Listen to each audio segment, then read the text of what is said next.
దేవుని పరిశుద్ధ నామమునకు మీ అందరికీ వందనములు. క్రీస్తు పేరిట మీ అందరికీ శుభములు తెలియజేస్తున్నాం. ఈరోజు ధ్యానాంశం వరకు మార్కు సువార్త 8వ అధ్యాయము 31వ వచనం ఒకసారి చదువుకుందాం. మరియు మనుష్య కుమారుడు అనేక హింసలు పొంది పెద్దల చేతను ప్రధాన యాజకుల చేతను శాస్త్రుల చేతను ఉపేక్షింపబడి చంపబడి 3 దినములైన తరువాత లేచుట అగత్యమని ఆయన వారికి బోధింపనారంభించెను. చాలు. దేవుడి వాక్యము ద్వారా మనతో మాట్లాడినగాక. ఇక నా వైపు చూడండి. ఇక మీరు బైబిల్ గ్రంథం చదవక్కర్లేదు. ఇక నా వైపు చూడండి. ప్రియమైన దేవుని బిడ్డలారా, యేసు ప్రభువు వారు సువార్త చెబుతూ ఆయన చివరి గడియలలో, అంత్య గడియలలో ఆయన చనిపోతాను అనుకున్న ఇంకా కొన్ని దినముల ముందు ఈ సువార్త తన శిష్యులకు బోధిస్తున్నాడు. ఏమని బోధిస్తున్నాడు అంటే, మనుష్య కుమారుడు అనేకమైన ఏమొందుతాడు హింసలు పొంది పెద్దల చేతను ప్రధాన యాజకుల చేతను శాస్త్రుల చేతను ఉపేక్షించబడతాం అంటే శ్రమలు పొందుకోవడం. నేను చనిపోయేక ముందు పెద్దల చేత హింసించబడతాను. సరే, పెద్దలంటే ఈ లోకంలో పెద్దలు ఉంటారు. యాజకుల చేత కూడా నేను శ్రమ పొందుకుంటాను. రాజుల దగ్గర కూడా నేను తీర్పు పొందుకుంటాను. నేను హింస పొందుకుంటాను, శిక్ష పొందుకుంటాను. నేను 3 దినములైన తర్వాత ఏమంటున్నాడు? లేచుట అగత్యము. అంటే 3 దినముల తర్వాత లేచుట అగత్యం అంటే ఇది ముమ్మాటికి జరిగేది అని అర్థం. ఇది ముమ్మాటికి సత్యం.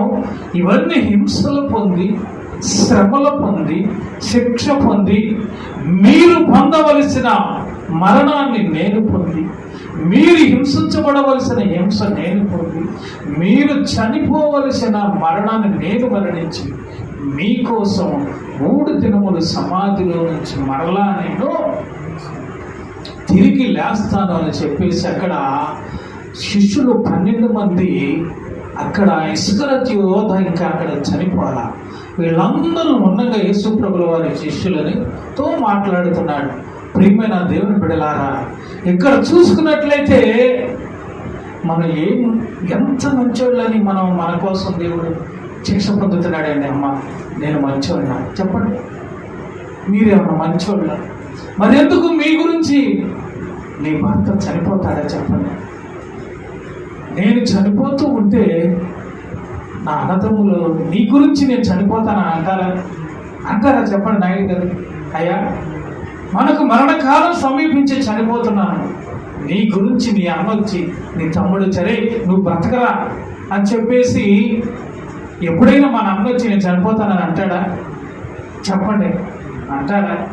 లేదా అరే నువ్వు చాలా ఇబ్బందుల్లో ఉన్నావు, ₹1 కోటి బాకీ చేసి, మరి నువ్వు ఆ బాకీ తీర్చలేవు, నేను తీరుస్తానంటాడా? మరి చనిపోతున్న బిడ్డలను చూసి నీ బిడ్డలని నా బిడ్డలుగా నేను చూసుకుంటానని అంటారా చెప్పండి?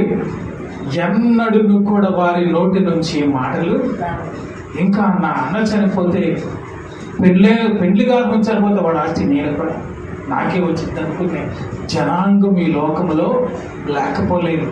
ప్రియమైన దేవుని బిడ్డలారా, నువ్వేం చేసేవని, నువ్వు ఎలా మంచితనం చేసేవని, నువ్వు ప్రభు గురించి ఏం త్యాగం చేసేవని, నీ గురించి నేను హింసలు పొందుతున్నానయ్యా, నీ గురించి నేను శ్రమలు పొందుకుంటున్నానయ్యా, నీ గురించి నేను మరణాన్ని పొందుకుంటున్నానయ్యా, నీ గురించే నా శిరస్సు పైన 100 కిరీటం పెట్టుకుంటున్నాను, నీ గురించే నేను ఆఖరిగా నా ప్రక్కలో బయలుపోతూ కూడా ఈ శ్రమలన్నీ తన శిష్యులకు ముందుగా హెచ్చరిక చేస్తూ ఉంటే, ప్రియమైన దేవుని బిడ్డలారా, మన గురించి సాక్షాత్తు ఈ లోకానుసారంగా మన తండ్రే చనిపోతాడా? లేదు కదా. మన గురించి మన బిడ్డలే చనిపోతారా? లేదు కదా. కానీ ప్రియమైన దేవుని బిడ్డల, నీ గురించి, నా గురించి పరమ తండ్రి అయిన దేవాతి దేవుడైన ఆయన చనిపోతానని తన బిడ్డలతో మాట్లాడుతూ ఉన్నాడు.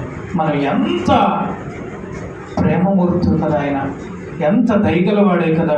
అయితే ఇలాగా మాట్లాడుతున్న సమయంలో నేను చనిపోయి తిరిగి లేచుట సత్యము, ఇది ముమ్మాటికి యథార్థము అని చెప్పేసి ఆయన చెప్పుకుంటూ ఉన్నప్పుడు అక్కడ ఏం జరిగిందంటే, ఆయన ఈ మాట బహిరంగముగా చెప్పిన పేతురు ఆయన చేపట్టుకుని ఆయన గర్వించాడు.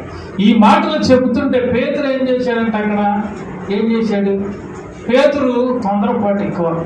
కొంతమంది జీవితాల్లో తొందరగా స్పందిస్తూ ఉంటారు, కొంతమంది అసలు స్పందించరు కదా. ఏదన్నా జరిగిన మెదలకుండా ఉంటారు. కొంతమంది అనుకోగలిగి మెళుకోగలిగి మాట్లాడతారు, కొంతమంది త్వరగా స్పందిస్తారు. అయితే ఇక్కడ పేతురులో ఉన్న గుణం ఏంటంటే త్వరగా స్పందిస్తాడు ఆయన. యేసు ప్రభు తాను మాట్లాడుతూ ఉండగా యేసు ప్రభు చనిపోవడానికి చంపేద్దామని రాజులతో కలిసి అనేక జనాంగం వచ్చినప్పుడు పేతురు ఏం చేశాడు? అక్కడ చెప్పండి, గుర్తుందా మీకు? పేతురు ఏం చేశాడు? ఆ సైనికుల్లో ఒక వ్యక్తి చెవిని కోసేశాడు. అదే తప్పితే మెడకాయలు తగిలితే మెడ ఊడిపోయేదేమో. ఈ చెవు తగిలింది కాబట్టి చెవు ఊడిపోయి కిందపడింది. అప్పుడు ప్రభు ఏమన్నాడు? పేతురు, కత్తి పట్టుకున్నవాడు కత్తితోనే నశించిపోతాడయ్యా. నేను కోరుకుంటే ఆకాశము నుంచి సేన నా తండ్రి నాకు పంపించడా, ఎందుకు తొందరపడ్డావు అని పేతురుని గద్దించాడు ఆయన. అంటే పేతురుకి ప్రేమ లేదా అక్కడ? తొందరపాటు కదా, తొందరపాటు. చాలామంది మన మీద అపనిందలు మోపుతున్న వాళ్ళ మీదకి మనం నిందలు మోపడానికే ప్రయత్నం చేస్తాం. ఆ పనికి మనం దేవునికి అప్పచెప్ప ఉంటాం. మన మీద నిందలు మోపే వాళ్ళని ప్రభుకి అప్పచెప్పాం, మన మీద యుద్ధం చేసే వాళ్ళకి ప్రభుకి అప్పచెప్పాం. ఆయన చూసుకుంటాడు. ఆయన అని కత్తి పట్టుకున్నవాడు కత్తితోనే. అంటే దాని అర్థం ఏంటంటే, ఈ రోజులు నువ్వు ఎలా బ్రతికేవో ఆ బ్రతుకుతూనే నీవు కోల్పోతావు. నువ్వు ఎలా బ్రతుకుతావో ఆ బ్రతికే నిన్ను మరణానికి తీసుకెళ్ళిందని పేతురుని గమనించాడు. ఇక్కడ కూడా పేతురు ఏమంటున్నాడంటే, అయ్యా నేను ఇలా చనిపోతే నేను ఊరుకుంటాను. వాళ్ళందరూ ఉన్నారు, శిష్యులు ఉన్నారు, ఇంకా అనేక మంది ఉంటారు. ఎవరు స్పందించరు అక్కడ, ఎవరు మారు మాట మాట్లాడలా. ఏం చెబుతుంటే వాళ్ళు వింటున్నారు. కానీ పేతురేమో ఆయన చేయి పట్టుకొని ఇట్లా ఊపుతున్నాడంట. అయ్యా అక్కడ ఏముంది? అక్కడ ఒక్క మాట చూసుకోండి, అక్కడ మీరు చూడండి. అక్కడ ఆయన చేయి పట్టుకొని ఆయనను గద్దింపసాగాను. ఎందుకని? అయ్యా నువ్వు చనిపోతానంటావేంటయ్యా, నిన్ను ప్రజలు శిక్షిస్తారంటావేంటయ్యా, అయ్యా యాజకులే శిక్షిస్తారంటావేంటయ్యా, అయ్యా మేమందరం ఉంటాం కదా అని చెప్పేసి మారు మాట ఎలా ఉంటుందంటే, ఆయన మాట ఎక్కడ ఉంది? ప్రభువులు వారు చేపట్టుకొని ఇలా ఊపుతున్నాడంట. ఊపుతూ ఏమన్నాడు? సాక్షాత్తు యేసు ప్రభులు వారిని గద్దించినట్లుగా మాట్లాడుతున్నాడంట. ఎంత అక్కడ పేతురు అలా మాట్లాడుతూ ఉన్నాడు. అయితే పేతురు గురించి చెప్పుకుంటూ పోతే ఇంకొక సంఘటన కూడా ఉంది. యేసు ప్రభుల వారు చనిపోతుంటే అందరూ ముందుగా పేతురు ముందే ఉంటున్నాడు కాబట్టి పేతురుతో ఏమన్నాడు ప్రభు? నన్ను నరకమని నీవు. ఆయన ఏమన్నాడంటే, నువ్వు చనిపోతుంటే కూడా నీ ఎమ్మటే ఉంటా, నేను కూడా చనిపోతాను అని ఈ విధంగా పేతురు మాట్లాడుతున్నాడు. చాలా మంది ఈ లోకంలో అదేంట్రా నీకు నేను లేనా, అదే నువ్వు చనిపోతుంటే నేను ఉంటానేనా అని అంటారు. కానీ ఇక్కడ కూడా ఈ యొక్క పేతురు ఏమంటున్నాడంటే ఎలాగంటుంటే దేవుడు ఏమన్నాడంటే, నీవు నన్ను ఎరగని ముమ్మారు అన్నాడు కదా. కొడుకు ఇక మునుపు ముమ్మారు నన్ను ఎరగనంటావయ్యా పేతురు జాగ్రత్త అని అనేక సార్లు పేతురుని తన జీవితంలో భయమెట్టెక్కుకుంటా తీసుకొచ్చాడు. ప్రియమైన దేవుని బిడ్డలారా, మరి ఇంకొక సంఘటన కూడా ఉంది. చాలా అద్భుతం. పేతురు చాలా గొప్పవాడు నిజంగా చూసుకున్నట్లు. సముద్రంలో యేసు ప్రభుల వారు సముద్రం మీద నడిచొస్తున్నాడు. సముద్రం వాడలోనేమో శిష్యులు వెళ్తున్నారు. నేను వస్తాను, మీరు వెళ్ళండియా అని చెప్పి శిష్యులను పంపించాడు ముందుగా. యేసు ప్రభులు రాతివేత దూరం వెళ్ళి ప్రార్థన చేసుకొని సముద్రం మీద నడుచుకుంటూ వెళ్తున్నాడు. కానీ అక్కడ ఏం జరిగింది? అక్కడ సముద్రంలో నడుచుకుంటూ వెళ్తుంటే యేసు ప్రభుల వారు తల మెరుగుతూ ఉంటూ ఆయన శరీరమే బంగారు చేయగలిగిందని ప్రకటన గ్రంథంలో ఆయన వర్ణన ఎలా ఉండదో ఆయన శరీరం గురించి, ఆయన వస్త్రాల గురించి చాలా వర్ణిస్తారు ప్రకటన గ్రంథంలో యోహాను గారు. ఆయన అలా వస్తూ ఉంటేనంటే మెరుపులాగా కనపడుతున్నాడట. మెరుపులాగా కనపడుతుంటే వాళ్ళందరూ ఏమనుకున్నారు? భూతం అనుకున్నారు. అయితే పేతురుకు ఒక ఆశ కలిగింది. ఏం ఆశ కలిగింది అక్కడ? అయ్యా ప్రభువా, నీవే నా ప్రభువు అయితే నేను కూడా నీ దగ్గరికి నడిచి వస్తానన్నాడు. సరే అయితే రా అన్నాడు దేవుడు. కానీ ప్రియమైన దేవుని బిడ్డలారా, మనము అనాది కాలంలో నోవహు మోషే కాలంలో ఎర్ర సముద్రాన్ని పాయలు చేసి లక్షల మంది నడిచి వెళ్ళారు. కానీ ఇక్కడైతే యేసు ప్రభుతో మనం ఉంటే సముద్రము మీద కూడా మనం నడిచి వెళ్తాం. హల్లెలూయా. సముద్రము కూడా మనమే మంచు చాలదు. ఆ యొక్క పేతురు అన్నాడు, నడిచిరా అన్నాడంట. సముద్రం ఎంత లోతు ఉంటుందండి చెప్పండి? చాలా లోతు ఉంటుంది కదా. ఒక్కొక్క చోట కొన్ని కిలోమీటర్ల లోతు ఉంటుందట. అలాంటి సముద్రంలో పేతురు నడిచిరమంటే పేతురు నిజంగానే నడిచి వస్తున్నాడు. నడిచి వస్తూ ఉంటే ఆ అలల శబ్దానికి, ఆ హోరు గాలి శబ్దానికి నేను మునిగిపోతానేమో, నేను చనిపోతానేమో అని చెప్పేసి ఒక భయం కలిగింది. ప్రియమైన దేవుని బిడ్డలారా, ఆ భయం కలిగినప్పుడు ఎప్పుడైతే అతనిలో అపనమ్మకం వచ్చిందో వెంటనే పేతురు ఏమైపోయాడు? మునిగిపోతున్నాడు.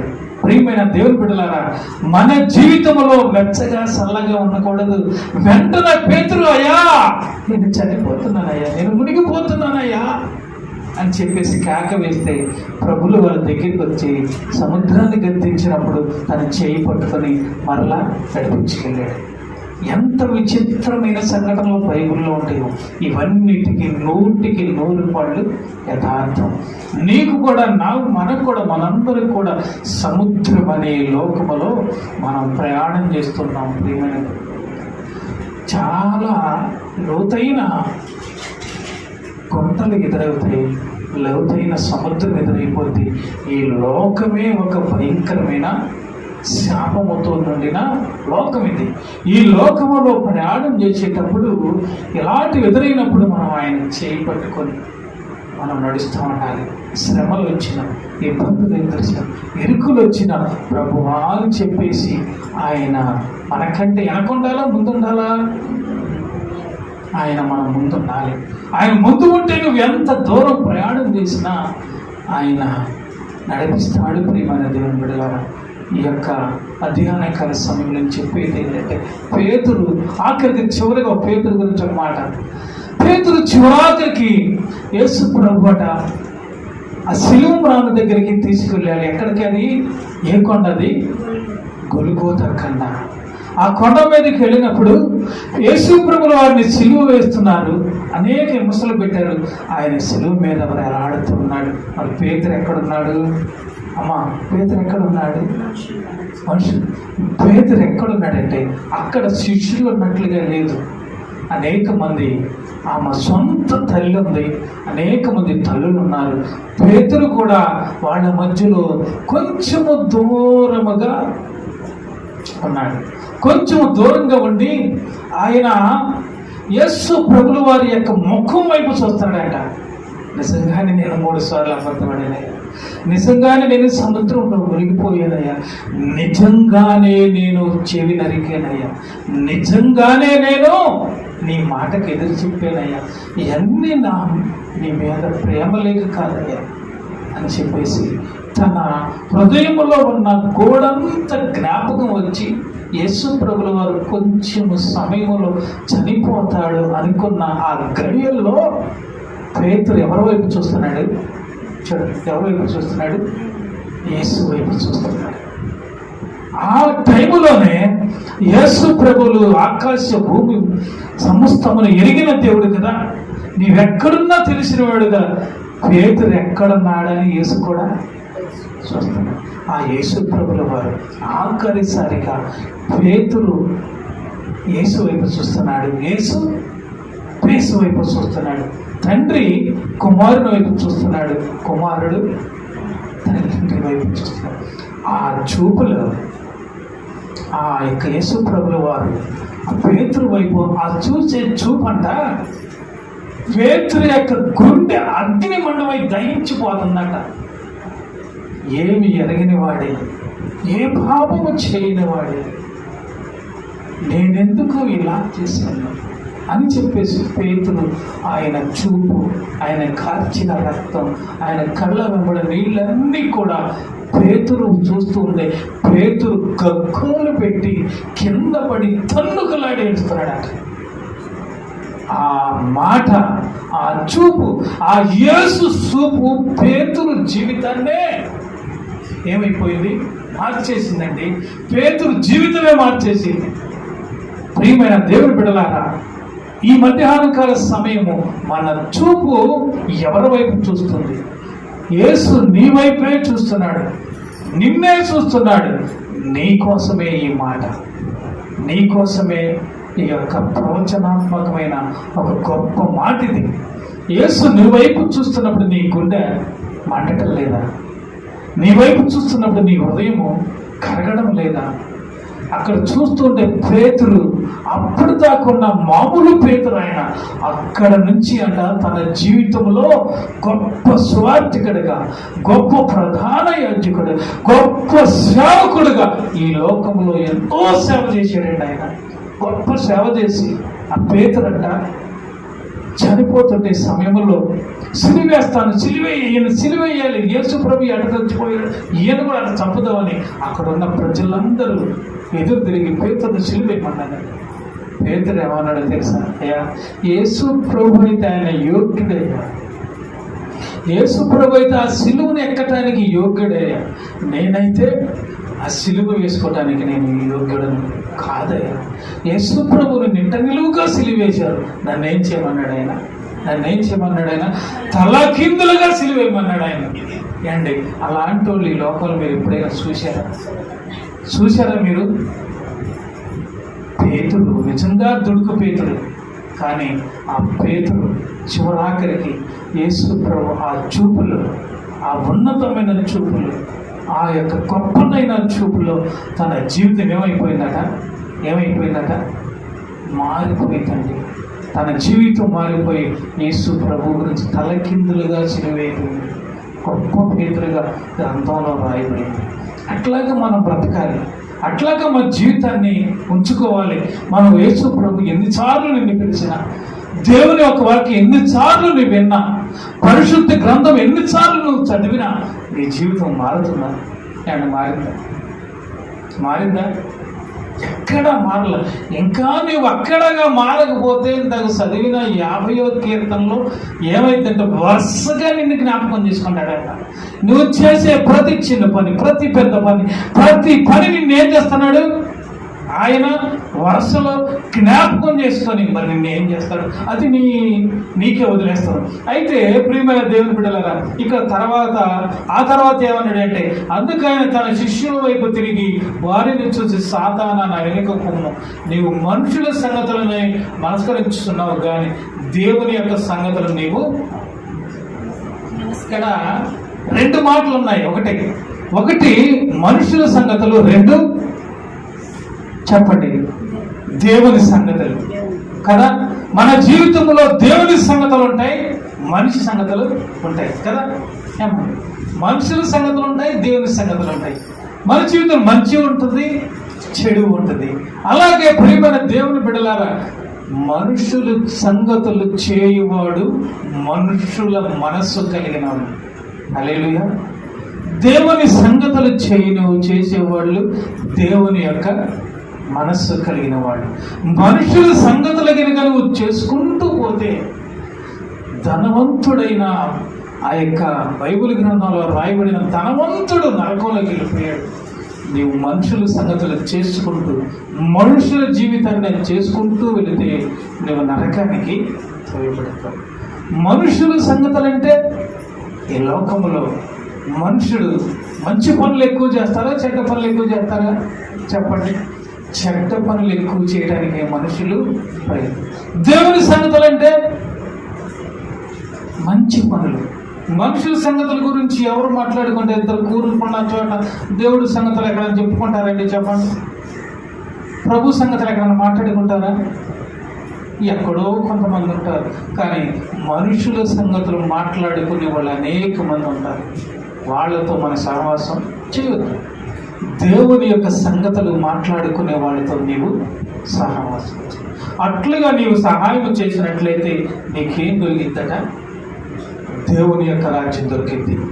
దేవుడు ఇట్టి రీతిగా పేతురుని అనేక మార్లు గద్దించుకుంటూ వచ్చాడు కాబట్టి ఒక ఉన్నతమైన సేవకుడిగా మిగిలాడు. ఒక ఉన్నతమైన సేవకుడిగా ఒక మంచి పేరు సంపాదించుకుని బైబిల్ గ్రంథంలోనే పేతురు గురించి ఒక ఉన్నతమైన బహుమానాన్ని పొందుకొని ఈ లోకాన్ని విడిచి ప్రభు కోసం హతసాక్షి చనిపోయి దేవుని రాజ్యంలో బ్రతుకుతున్నాడు. మరి మనం కూడా మనుషుల సంగతులు మనకు వద్దు, మనుషుల సహవాసం మనకి వద్దే వద్దు. మనము దేవునితో సహవాసం చేద్దాం, దేవుడు కలిగిన బిడ్డల వాళ్ళతో సహవాసం చేద్దాం. మరి మనుషుల సంగతులు అంటే మేము ఎలా బ్రతకాలయ్యా, మేము ఎలా ఉండాలయ్యా అని ఆలోచన మీకు రావచ్చేమో. దేవుని యొక్క బిడ్డల సహవాసముతో మనము చేద్దాం. ఆ బిడ్డలతో సహవాసం చేసినట్లయితే వారితో పాటుగా కలిసి మనము దేవుని యొక్క రాజ్యంలో ఉంటాం. అట్టి రాజ్యం కోసం మనందరం ప్రార్థన చేద్దాం. దేవుడు ఇటు వాక్యమును దీవించి ఆశీర్వదించునుగాక. ప్రియమైన దేవుని బిడ్డలారా, ఈ వాక్యము మనం ఇంతటితో ముగిస్తున్నాం. ఈ వాక్యం మీరు ఉంచి ఇంటికెళ్ళి ప్రార్థన చేసుకుని పేతురు ఏం చేశాడు? ఎందుకు ఉన్నతమైన స్థానంలోకి ఎక్కెళ్ళాడు? పేతురు వైపు ఎందుకు చూశాడు? పేతురు యేసు వైపు ఎందుకు చూశాడు? నేను ఎవరి వైపు చూస్తున్నా? నా బిడ్డలు ఎవరి వైపు చూస్తున్నాను? నా బ్రతుకు దినములలో నేను ఎక్కువ టైం నేను ఎవరి వైపు చూస్తున్నాను? ఇవన్నీ నీ హృదయంలో ఒకదానికి ఒకటి జ్ఞాపకం చేసుకొని ప్రార్థన చేయండి. దేవుని యొక్క దీవెనలు మీరు పొందుకునగాక. ఇటు వాక్యం మీరు అంగీకరించినట్లయితే దేవుని యొక్క మాటలు వినండి, దేవుని వాక్యముగా ఆనందించండి. ఈ వాక్యమును దేవుడు దీవించి ఆశీర్వదించనుగాక. ఆమేన్.